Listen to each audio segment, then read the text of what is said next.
திரு கமலஹாசன் அவர்கள் கட்சி ஆரம்பித்தார். 2019 தேர்தலில் அவரோட கட்சியில் வேட்பாளர்கள் நிறுத்தப்பட்டார்கள், மக்கள் வாக்களித்தார்கள். அவரை நம்பி ஆயிரக்கணக்கான தொண்டர்களும் தங்கள் பணத்தை போட்டு நேரத்தை செலவு செய்து அவருக்காக உழைத்தார்கள். ஆனால் தன்னுடைய சுயநலத்தின் காரணமாக தான் மட்டும் ராஜ்யசபா எம்பி ஆகிவிட்டு அவரை நம்பி கட்சியில் பயணித்த, கட்சிக்காக உழைத்த அத்தனை பேரையும் அம்போ என்று கைவிட்டு விட்டு சென்றிருக்கிறார் என்றால் நான் கோவை தெற்கு தொகுதி மக்களை இந்த நேரத்தில் பாராட்டுகிறேன். இப்படிப்பட்ட ஒரு தலைவர் தன்னுடைய கட்சிக்கு கூட விசுவாசமாக இல்லாத, கட்சியினுடைய தொண்டர்களை கூட காப்பாற்ற முடியாத ஒருவர் எப்படி ஒரு கட்சியை ஆரம்பிச்சு எப்படி வீணா போகிறதுங்கிறதுக்கு அவருடைய கட்சி என்பது சாட்சி.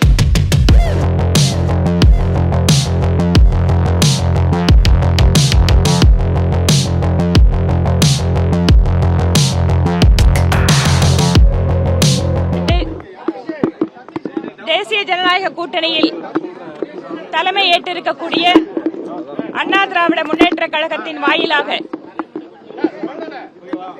எதிர்க்கட்சி தலைவர் மற்றும் முதலமைச்சர் வேட்பாளர் திரு எடப்பாடி பழனிசாமி அவர்கள் நேற்று கூட்டணி கட்சிகள் போட்டியிடக்கூடிய தொகுதிகளை எல்லாம் அறிவித்துவிட்டு உடனடியாக தேர்தல் பிரச்சாரத்தையும் நேற்று துவக்கிவிட்டார். மிக வேகமாக,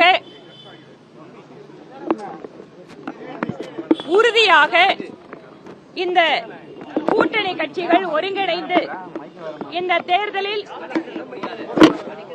வெற்றி பெறுவோம் என்கின்ற நம்பிக்கையோடு களத்தை தொட்டுவிட ஆரம்பித்து விட்டார்கள். பாரதிய ஜனதா கட்சிக்கு 27 தொகுதிகள் ஒதுக்கப்பட்டிருக்கிறது.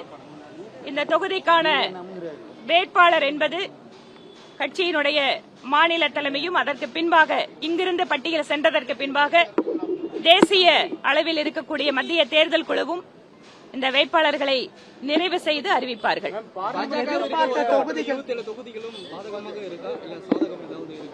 ஒரு கூட்டணி அப்படின்னு வரும்போது நிச்சயமாக நாம எதிர்பார்த்த தொகுதிகள் நமக்கு கிடைக்கிறது அப்படிங்கிறது ஒவ்வொரு கட்சிக்குமே அதுல சாதக பாதக